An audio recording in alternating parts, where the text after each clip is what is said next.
Morning guys, Automotive Inquiries here. So got another cold day today here in Colorado. Getting ready to head out to work. Already been out to the gym at 3 o'clock. It was minus 15. So we are gonna get the big guy fired up here, and we're gonna head on to work. Because today's video we're gonna talk a little bit about longevity and reliability. I know a lot of people have been saying that they can't attest to longevity of this motor, and so I've used examples. Let's get this bad boy on. I've used examples of other motors and vehicles that I've had. Ooh yeah. So still minus 9. So before we do anything, I do want to give a shout out to all my watchers. I want to say thank you for being here, part of this journey. Loving the Godzilla still. We are going to do some towing this weekend. We're going to go get my fifth wheel out, as long as it's not nasty, because that bad boy is clean and I don't want to get her dirty. But nonetheless, we're going to talk a little bit about reliability, and one other thing, actually, before I get to that, is the challenge or promise, or even say a joke that I will try and call my wife on. She said if I can get to 2,500 or even 3,000 subscribers, she'll let me trade her car off on a Chevy gas truck. Now, that's not to replace the Godzilla, but so many people want to pin the Chevy against the Godzilla because that's the new motor from Chevy, and it's allegedly got a lot of people reporting back that they're having really good luck with it and they're enjoying it. So, and I like Chevys. I like GM stuff. I like all the trucks. Let's just be honest. I'm kind of a guy that just loves cars. But nonetheless, the 6.4 Hemi, it's been out for a while. Ram hasn't really changed anything for a while. So I'm going to try and get with my uncle on a 6.4 versus trying to buy one of those. But I would buy the Chevy so I could put them long-term against each other. Now, my wife likes driving the Ford. I don't think she's a big fan of driving the Chevy just because of the seating position. But, hey, she's willing to let me trade her car off to get one so I can do a little bit of a long-term test, because I would love to do the work for you. And, hey, guys and gals, who if you like trucks, who wouldn't like having, well, 2 trucks? So that'd be pretty sweet.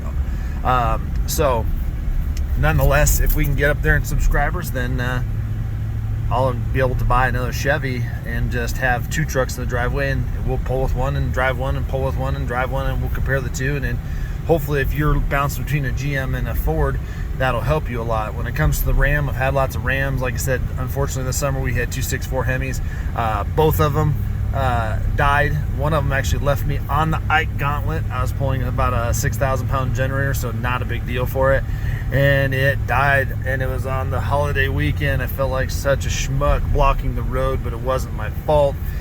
And then because it had that little dial transmission thing, apparently this truck had already had issues, because when we pulled the dash apart to get to the emergency access, the little switch had already been used and broken. So yeah. So I'm not going to buy one of those right now, but I guess if I got a sweet enough deal. But I am scoping some Chevys, so that way if I get up there in subscribers, I'm going to put my wife to the test when it comes to her alleged promise on that. So we'll see.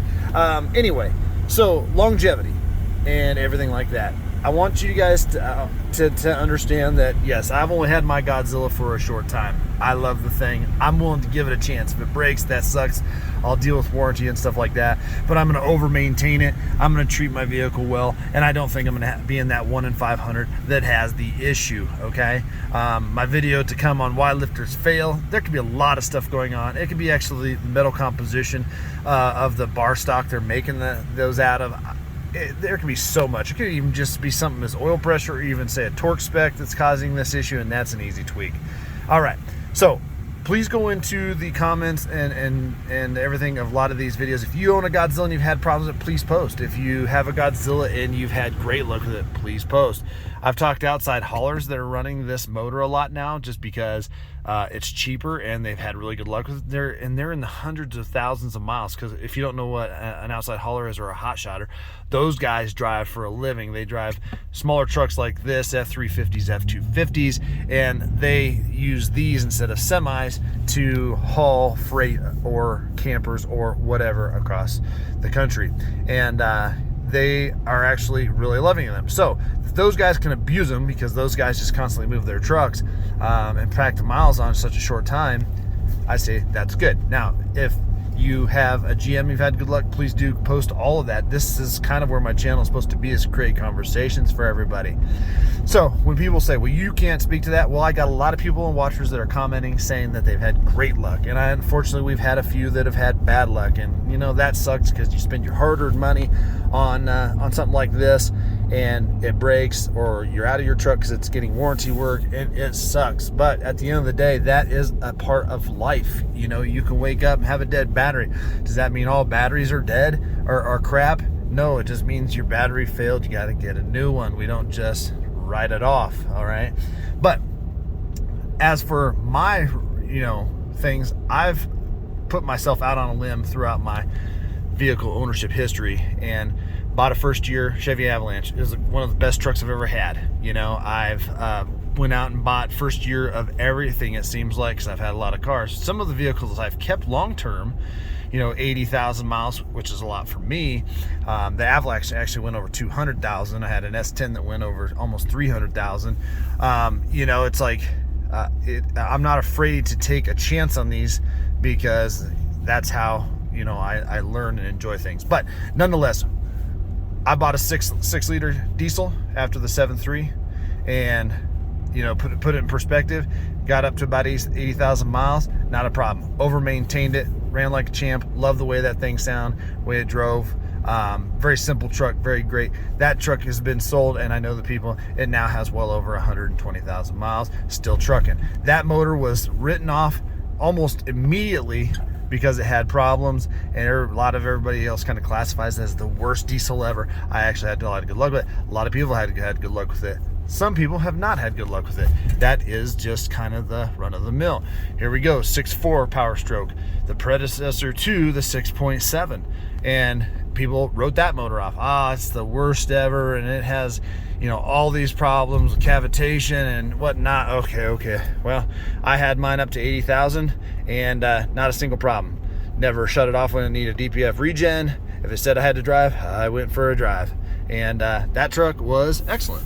So again, traded or sold it, and the now owners, who's been working it like a mule, it has well over 150,000 miles, not a single problem. And what's crazy is he bought that in addition to his newer Duramax, because he was adding to his company fleet and wanted another dually that was cheap, and now it had air ride in it and my TransFlow tank and everything like that. But again, it really comes down to maintenance and everything like that, and what you're doing, and if you're taking care of it and doing the things that the vehicle says, if you're maintaining it the way the manufacturer says, yeah, there's going to potentially be flaws with pieces and compositions of those pieces of motor that do fail. But at the end of the day, I mean, it's not every Godzilla made is just complete trash.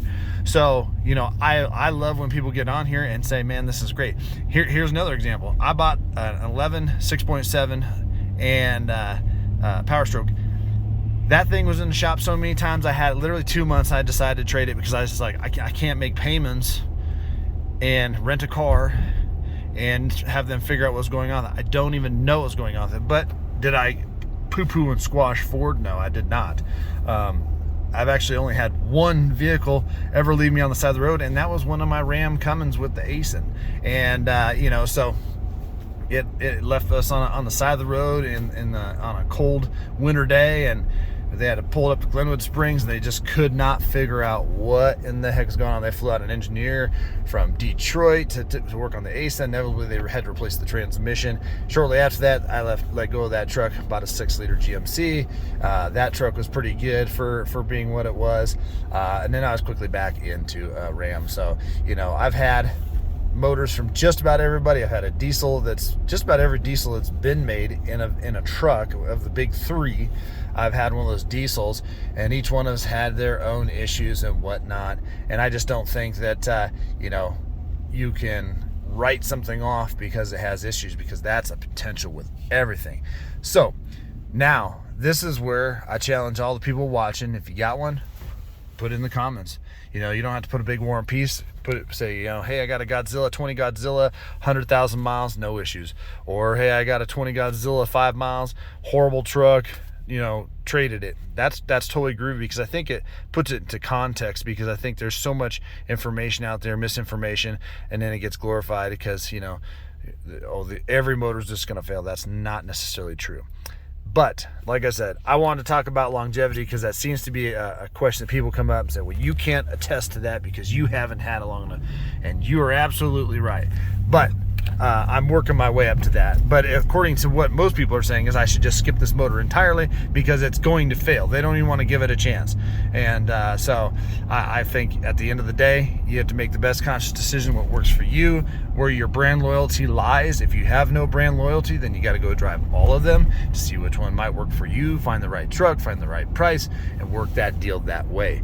So I just wanted to do a quick video while I'm on my way to work this morning, showing you that the Godzilla just rolling. No matter if it's cold or warm, I fire this bad boy up and it just runs, and no issues, no plugging it in, no def, no nothing, and couldn't be happier. So guys, please do subscribe, hit the notification bell. Let's get up to that 2,500, 3,000 mark, and then let's go get a Chevy and we'll put it against this Godzilla and see which one stacks up better. And then at the end of the day, I probably won't keep both trucks, but we'll see which one I like better. And then if one of you all cats want to buy it, one of the two, I'll throw it out there. But right now, loving the Godzilla, still gonna run with that and stay with that, but I might just have a GMC that we can put against it before you have to spend your hard-earned cash to find out one sucks or one's better. So thanks again, guys.